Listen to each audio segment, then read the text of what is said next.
Hi students, நாம் இன்றைக்கி இந்த வீடியோவில் பார்ட்னர்ஷிப் அக்கௌண்ட்ஸ் பற்றி தான் பார்க்க போகிறோம். பார்ட்னர்ஷிப் அக்கௌண்ட்ஸில் இன்றைக்கி பார்க்க போகிறது வந்து இன்ட்ரெஸ்ட் ஆன் ட்ராயிங்ஸ் வந்து எப்படி கேல்குலேட் பண்ணுறதுன்னு தான் பார்க்க போகிறோம். லாஸ்ட் வீடியோவில் profit and loss appropriation account எப்படி பண்ணணும், அதாவது பார்ட்னர்ஷிப் அக்கௌண்ட்ஸில் profit and loss appropriation account எப்படி பண்ணணும், ஃபிக்ஸட் கேபிட்டல் அக்கௌண்ட் எப்படி பண்ணணும், ஃப்ளக்சுவேட்டிங் கேபிட்டல் அக்கௌண்ட் எப்படி பண்ணணும் அப்படின்னு வீடியோ போட்டிருக்கேன். பார்க்கலன்னா பாருங்கள். இந்த வீடியோவில் நாம் வந்து என்ன பார்க்க போகிறோம் அப்படின்னா, இன்ட்ரெஸ்ட் ஆன் ட்ராயிங்ஸ் வந்து எப்படி கேல்குலேட் பண்ணுறது அப்படின்னு தான் நாம் என்ன பண்ண போகிறோம்னா பார்க்க போகிறோம்.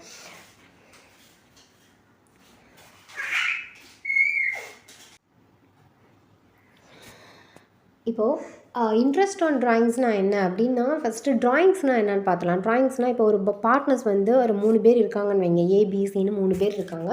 அவங்க 3 பேருமே ஒரே பிஸ்னஸாக பண்ணுறாங்க. பார்ட்னர்ஸாக ஒரு பிஸ்னஸை வந்து ரன் பண்ணிட்டு வராங்க. இப்போ அவங்களோட பர்சனல் தேவைன்னு ஒன்று இருக்கும். அவங்களோட பர்சனல் தேவைக்காக அவங்களுக்கு காசு தேவைப்படுதுன்னா அவங்க என்ன பண்ணலான்னா, அந்த பிஸ்னஸ்லேருந்து அவங்களுக்கு தேவையான காசை வந்து அவங்க வந்து எடுக்கலாம். அதாவது ஒவ்வொரு மந்த் வைஸாவோ அல்லது எப்போவாச்சும் அவங்களுக்கு எப்போ தேவைப்படுதோ, மந்தோட ஃபஸ்ட்டில் தேவைப்படலாம், அல்லது லாஸ்ட்டில் தேவைப்படலாம், அல்லது மிடில் தேவைப்படலாம், எப்போ அவங்களுக்கு தேவைப்படுதோ அவங்க வந்து அப்போ அதை வந்து என்ன பண்ணலான்னா அந்த அமௌண்ட்டை வந்து எடுக்கலாம். அவங்க அந்த அமௌண்ட்டை எடுப்பாங்க. அதான் வந்து என்னென்னா ட்ராயிங்ஸ்ன்னு சொல்லுவாங்க. சரியா, வித்ட்ரா பண்ணுற அந்த அமௌண்ட்டு தான் வந்து ட்ராயிங்ஸ்ன்னு சொல்லுவாங்க.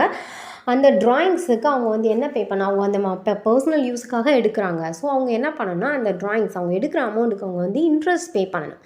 அதை வந்து எப்படி கேல்குலேட் பண்ணுறதுன்னு தான் நம்ம இந்த வீடியோவில் பார்க்க போகிறோம். அதுதான் வந்து என்னது இன்ட்ரெஸ்ட் ஆன் ட்ராயிங்ஸ். ட்ராயிங்ஸ் அவங்க எடுக்கிறாங்க, வித்ட்ரா பண்ணுறாங்க அமௌண்ட்டு, அந்த அமௌண்ட்டுக்கு அவங்க இன்ட்ரெஸ்ட் பே பண்ணணும். அந்த இன்ட்ரெஸ்ட்டை எப்படி கேல்குலேட் பண்ணுறதுன்னு தான் நம்ம இந்த வீடியோவில் பார்க்க போகிறோம். இப்போ ஃபஸ்ட்டு ஒரு ப்ராப்ளம் எழுதியிருக்கேன் பாருங்கள். இந்த வீடியோவில் நம்ம 2 ப்ராப்ளம் பார்க்க போகிறோம். ரொம்பவே ஈஸி, பார்த்துக்கோங்க, நல்லா கிளியராக கவனிச்சுக்கோங்க. AB and C are partners sharing profit and losses in the ratio of 2:1. அதாவது ஏபிசி இவங்க 3 பேருமே பார்ட்னர்ஸாக ஒரு பிஸ்னஸ் ரன் பண்ணுறாங்க. அவங்க அந்த பிஸ்னஸில் கிடைக்கிற ப்ராஃபிட்டு லாஸை அவங்க எந்த ரேஷியோவில் அவங்க வந்து பிரித்து எடுக்கிறாங்க அப்படின்னா 2:1. அதாவது ஏ வந்து 2, பி 2, சி வந்து எவ்வளோனா 1. இந்த ரேஷியோவில் அவங்க வந்து அவங்க ப்ராஃபிட்டோ லாஸை வந்து ஷேர் பண்ணுறாங்க. அடுத்து என்ன கொடுத்துருக்காங்கன்னா, each partners withdraw the fixed sum of 4,000 per month for personal use. அதாவது எல்லா பார்ட்னர்ஸுமே அவங்க அதாவது இவங்க ஈச் பார்ட்னர்ஸ்னால் இவங்க 3 பேர், ஏபிசி இவங்க 3 பேருமே ஒரு குறிப்பிட்ட அமௌண்ட், அதாவது எவ்வளோனா 4,000, ஒரு மாதத்துக்கு 4,000 வந்து அவங்களோட பர்சனல் யூஸுக்காக அவங்க என்ன பண்ணுறாங்கன்னா வித்ட்ரா பண்ணுறாங்க. பிஸ்னஸ்லேருந்து 4,000 ஒவ்வொரு மந்த்தும் அவங்களோட பர்சனல் யூஸ்க்காக எடுக்கிறாங்க. சரியா, அதாவது மிஸ்டர் ஏங்கிறவர் withdraw on first day of every month. ஒவ்வொரு மாதத்தோட ஃபர்ஸ்ட் டேயில் வந்து ஏ வந்து என்ன பண்ணுறான்னா அமௌண்ட்டை வந்து வித்ட்ரா பண்ணுறாரு, பிஸ்னஸ்லேருந்து எடுக்கிறாரு. பி வந்து எப்போ எடுக்கிறாருன்னா, mister B withdraw on last day of every month. ஒவ்வொரு மந்தோட லாஸ்ட் டேயில் வந்து என்ன பண்ணுறாங்கன்னா வித்ட்ரா பண்ணுறாங்க. சிங்கிறவர் எப்படின்னா மிடில் ஆஃப் எவ்ரி மந்த், ஒவ்வொரு மந்தோட மிடில்லே அவர் என்ன பண்ணுறாங்கன்னா அமௌண்ட் வந்து வித்ட்ரா பண்ணுறாரு. சரியா, calculate interest on drawings. Rate of interest எவ்வளோ கொடுத்துருக்காங்கன்னா 6% பெர் ஆனம். ஒரு வருஷத்துக்கு 6% கொடுத்துருக்காங்க. சரி, இதை எப்படி கேல்குலேட் பண்ணுறதுன்னு பார்க்கலாம். First calculation of interest on ட்ராயிங்ஸ்னு ஹெட்டிங் போட்டுட்டு ஃபஸ்ட்டு இவங்க எவ்வளோ ஒரு மந்த்துக்கு எவ்வளோ அமௌண்ட் வந்து வித்ட்ரா பண்ணுறாங்க, 4,000 வந்து வித்ட்ரா பண்ணுறாங்க. ஒரு மந்த்துக்கு 4,000னா 12 மந்த்ஸுக்கே எவ்வளோ ஆகும், ஒரு ஆளுக்கு வந்து எவ்வளோ ஆகும்னு பார்க்கணும். அப்போது இங்கே ஒவ்வொருத்தருமே என்ன பண்ணுறாங்கன்னா 4,000 எடுக்கிறாங்க. இவங்க 3 பேருமே 4,000 வச்சு ஒவ்வொரு மந்த்துமே எடுக்கிறாங்க. அப்போ ஒரு ஆளுக்கு எவ்வளோ ஆகுனா 4,000 × 12 எவ்வளோ ஆகுது, 48,000 வருது ஒரு ஆளுக்கு. ஸோ இப்போ ஏக்கு வந்து எவ்வளோ வருது, 48,000 வருது. அதே மாதிரி பிக்கும் 48,000 தான், சிக்கும் எவ்வளோ தான் வரும், 48,000 தான் வரும். இப்போ இவங்க ஒவ்வொருத்தங்களுக்கு இன்ட்ரெஸ்ட் எப்படி வருதுன்னு பார்க்கலாம். ஏன்னா ஒவ்வொருத்தவங்களும் ஒவ்வொரு மாதிரி வித்ட்ரா பண்ணுறாங்க. ஏன்னா இவர் வந்து first day of every month, இவர் வந்து last day of every month, இவர் வந்து middle of every month. So இவங்க 3 பேருக்கு இன்ட்ரெஸ்ட் எவ்வளோ வருதுன்னு கேல்குலேட் பண்ணணும். ஃபஸ்ட்டு எவ்ரி மந்த், அதாவது first day of every month mister A withdraw on first day of every month. ஒவ்வொரு மந்தோட ஃபர்ஸ்ட் டேயில் வந்து என்ன பண்ணுறான்னா ஏ வந்து அமௌண்ட்டை வித்ட்ரா பண்ணுறாரு. அப்போ அவருக்கு எப்படி கேல்குலேட் பண்ணுறதுன்னு பார்க்கலாம். ஏஸ் இன்ட்ரெஸ்ட் ஆன் ட்ராயிங்ஸ் எவ்வளோ வருதுன்னா, மொத்தம் எவ்வளோ அமௌண்ட் வித்ட்ரா பண்ணுறாரு, 48,000. ஏன்னா ஒரு மாதத்துக்கு 4,000 வச்சு 12 மாதத்துக்கு எவ்வளோ வருது, 48,000 வருது. 48,000 இன்ட்டு ரேட் ஆஃப் இன்ட்ரெஸ்ட் எவ்வளவு, 6%. ஒரு வருஷத்துக்கு 6%. ஸோ 6/100. இவர் வந்து எப்போ வந்து வித்ட்ரா பண்ணுறாரு, first day of every month, ஒவ்வொரு மந்தோட ஃபர்ஸ்ட் டே வந்து வித்ட்ரா பண்ணுறாரு.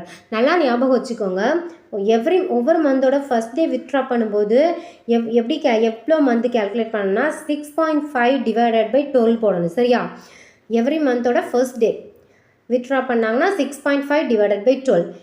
இது லாஸ்ட் டே ஆஃப் எவ்ரி மந்த்னா அதுக்கு எவ்வளோ அமௌண்ட் வரும்னா அதுக்கு எவ்வளோ போடணும்னா 5.5 டிவைடட் பை 12 போடணும். அதே மாதிரி மிடில் ஆஃப் எவ்ரி மந்த்னா அதுக்கு என்ன போடணும் அப்படின்னா 6 டிவைடட் பை 12 போடணும். சரியா? ஃபர்ஸ்ட் டே ஆஃப் எவ்ரி மந்த்னா 6.5, லாஸ்ட் டே ஆஃப் எவ்ரி மந்த்னா 5.5, அதே மாதிரி மிடில் ஆஃப் எவ்ரி மந்த்னா 6/12. சரியா? இவ்வளோதான். இது வந்து எல்லா ப்ராப்ளத்துக்குமே இதே மாதிரி தான். இது வந்து ஒரு சிம்பிள் ட்ரிக் படி தான் அவங்க கேல்குலேட் பண்ணியிருப்பாங்க. இப்போ அது நமக்கு தேவையில்லை. இதை மட்டும் நீங்கள் நல்லா ஞாபகம் வச்சுருந்தீங்கன்னா போதும். ஃபர்ஸ்ட் டே ஆஃப் எவ்ரி மந்த்னா 6.5 divided by 12, end of every மந்த்னா 5.5 divided by 12, middle of every மந்த்னா 6/12. இவ்வளோ தான். இப்போ நீங்கள் இதுபடி கேல்குலேட் பண்ணிங்கன்னா உங்களுக்கு எவ்வளோ கிடைக்கும்? 1000. ஏஸோட வித்ட்ராயிங் அமௌண்ட் எவ்வளோ வருதுன்னா 1560 வருது. அதே மாதிரி பிக்கு எவ்வளோ தான் வருது? ஏ வந்து எவ்வளோ இன்ட்ரெஸ்ட் ஆஃப் ட்ராயிங்ஸ் வருதுன்னா இன்ட்ரெஸ்ட் ஆன் ட்ராயிங்ஸ் ஏக்கு எவ்வளோ வருதுன்னா 1560 வருது. பிக்கும் நான் வந்து 1560 போட்டிருக்கேன். தப்பு. சரியா? அது அப்படி வராது, நான் தப்பாக எழுதியிருக்கேன். எவ்வளோ வரும் அப்படின்னா 1320 கிடைக்கும். சரியா? இதை நீங்கள் பியோட இன்ட்ரெஸ்ட் ஆன் ட்ராயிங்ஸ் எவ்வளோ வரும்னா 1320 கிடைக்கும். அதே மாதிரி சியோட இன்ட்ரெஸ்ட் ஆன் ட்ராயிங்ஸ் எவ்வளோ வரும் அப்படின்னு பார்த்தீங்கன்னா 1440 கிடைக்கும். சரியா? இதான் வந்து கரெக்ட் அமௌண்ட். நான் தப்பாக எழுதியிருக்கேன், நீங்கள் வந்து கரெக்ட் பண்ணிக்கோங்க. சரியாம்மா? இவ்வளோ தான். இது உங்களுக்கு கேல்குலேட் பண்ண தெரியும்னு நினைக்கிறேன். இன்னொரு ப்ராப்ளம் இருக்குது, அது எப்படி பண்ணுறதுன்னு பார்க்கலாம். செகண்ட் ப்ராப்ளம் எப்படி பண்ணுறதுன்னு பார்க்கலாம். X, Y and Z are partners sharing profit and losses இந்த ரேஷியோ ஆஃப் 2:1. இவங்களும் அதே மாதிரி தான். எக்ஸ், ஒய், இசட் 3 பேருமே பார்ட்னர்ஸாக ஒரு பிஸ்னஸை ரன் பண்ணுறாங்க. ப்ராஃபிட் அண்ட் லாஸஸை 2:1ங்கிற ரேஷியோவில் வந்து ஷேர் பண்ணிக்கிறாங்க. எக்ஸ் வந்து எவ்வளோ வித்ட்ரா பண்ணுறாங்கன்னா 5000, ஒய் வந்து 4000 வித்ட்ரா பண்ணுறாங்க. அதே மாதிரி இசட் வந்து எவ்வளோ வித்ட்ரா பண்ணுறாங்கன்னா 3000. ஒவ்வொரு மந்த்துமே every month for their personal use, அவங்களோட பர்சனல் யூஸுக்காக அவங்க ஒவ்வொரு மந்த்தும் வித்ட்ரா பண்ணுறாங்க. லாஸ்ட் ப்ராப்ளத்தில் நம்ம எப்படி பார்த்தோன்னா ஒரே அமௌண்ட்டு தான், 4000 தான் எல்லாருமே வித்ட்ரா பண்ணாங்க. பட் இந்த ப்ராப்ளத்தை பொறுத்தளவில் ஒவ்வொருத்தவங்களும் வித்தியாசமாக, எக்ஸுங்கிறவர் 5000 எடுக்கிறாரு, ஒய்ங்கிறவர் 4000 எடுக்கிறாரு, இசட்டுங்கிறவர் 3000 எடுக்கிறாங்க. ஒவ்வொரு மந்த்துமே இவங்க இந்த அமௌண்ட்டை வந்து எடுக்கிறாங்க. சரியா? இப்போது எக்ஸ் வந்து எப்போ எடுக்கிறாருன்னா first day of every month, Y வந்து last day of every month, Z வந்து மிடில் ஆஃப் எவ்ரி மந்த். சரியா? Calculate interest on drawings. Rate of interest எவ்வளோ கொடுத்துருக்காங்கன்னா 6% பெர் ஆனம். அதே மாதிரி தான், பட் அமௌண்ட் மட்டும் என்ன ஆகுதுன்னா வேரி ஆகுது. அப்போ நம்ம எப்படி கால்குலேட் பண்ணணும்? Total drawings of the year, எக்ஸோட டோட்டல் ட்ராயிங்ஸ் எவ்வளோ வருதுன்னு பார்க்கணும். ஒரு வருஷத்துக்கு 5000 × 12னா 60000 வரும். ஒய் எவ்வளோ எடுக்கிறாரு? 4000 எடுக்கிறாரு. அப்போ 4000 × 12னா 48000. இசட் எவ்வளோ எடுக்கிறாரு? 3000 எடுக்கிறாங்க. 3000 × 12 போட்டிங்கன்னா எவ்வளோ கிடைக்கும்? 36000 கிடைக்கும். இதான் வந்து அவங்களோட இன்ட்ரெஸ்ட் ஆன் ட்ராயிங்ஸு. இப்போ ட்ராயிங்ஸு இன்ட்ரெஸ்ட் ஆன் ட்ராயிங்ஸ் கிடையாது, அவங்க ஒவ்வொரு வருஷம் எடுக்கிற அமௌண்ட் வந்து இவ்வளோ தான். இப்போது இதுக்கு வந்து இன்ட்ரெஸ்ட் ஆன் ட்ராயிங்ஸ் எப்படி கால்குலேட் பண்ணுறதுன்னு பார்க்கலாம். எக்ஸோட இன்ட்ரெஸ்ட் ஆன் ட்ராயிங்ஸ் எவ்வளோ வரும்னா அவங்க எடுத்துருக்க டோட்டல் அமௌண்ட் எவ்வளவு? 60000. ரேட் ஆஃப் இன்ட்ரெஸ்ட் எவ்வளவு? 6%. ஸோ 60000 × 6 டிவைடட் பை 100 இன்ட்டு எப்போ எடுக்கிறாங்க? First day of every month. ஒவ்வொரு மந்தோட ஃபர்ஸ்ட் டே எடுக்கிறாங்க. ஃபர்ஸ்ட் டே எடுக்கும்போது நான் என்ன சொல்லியிருக்கேன்? எவ்வளோ மந்த் கேல்குலேட் பண்ணணும்? 6.5 டிவைடட் பை 12. கேல்குலேட் பண்ணும்போது உங்களுக்கு எவ்வளோ கிடைக்குது? 1950 கிடைக்குது. அதே மாதிரி ஒய்யோட இன்ட்ரெஸ்ட் ஆன் ட்ராயிங்ஸ் எவ்வளோ வருது? எவ்வளோ அமௌண்ட் வித்ட்ரா பண்ணுறாரு? 48000. Rate of interest 6%. இவர் எப்போ வந்து எடுக்கிறாருன்னா last day of every month. So last day of every மந்த்னா 5.5 டிவைடட் பை 12 வரும். அதே மாதிரி அப்போ எவ்வளோ அமௌண்ட் கிடைக்கும் உங்களுக்கு? 1320 கிடைக்கும். இசட் இன்ட்ரெஸ்ட் ஆன் ட்ராயிங்ஸ் எவ்வளோனா Z is interest on drawings 36000. Rate of interest 6. So 36000 × 6 divided by 100 into எப்போ எடுக்கிறாரு? Z middle of every month. Middle of every மந்த்னா எவ்வளோ வரும்? 6/12 வரும். அப்போ டோட்டல் அமௌண்ட் எவ்வளோ கிடைக்குது? 1080 கிடைக்குது. இவ்வளோ தான் இன்ட்ரெஸ்ட் ஆன் ட்ராயிங்ஸ் கேல்குலேட் பண்ணுறது. இப்படி தான் நம்ம இன்ட்ரெஸ்ட் ஆன் ட்ராயிங்ஸ் வந்து கேல்குலேட் பண்ணணும். இந்த ப்ராப்ளம் உங்களுக்கு புரிஞ்சிருக்குன்னு நினைக்கிறேன். இந்த 2 ப்ராப்ளத்தில் உங்களுக்கு எதாவது டவுட் இருந்துச்சுன்னா என்கிட்ட காமெண்ட்டில் கேளுங்க, நான் உங்களுக்கு எக்ஸ்பிளைன் பண்ணுறேன். இந்த வீடியோ உங்களுக்கு புரிஞ்சுதுன்னா லைக் பண்ணுங்கள், உங்கள் ஃப்ரெண்ட்ஸுக்கு இந்த வீடியோவை ஷேர் பண்ணுங்கள், நம்ம சேனலை சப்ஸ்கிரைப் பண்ணுங்கள். தேங்க்யூ.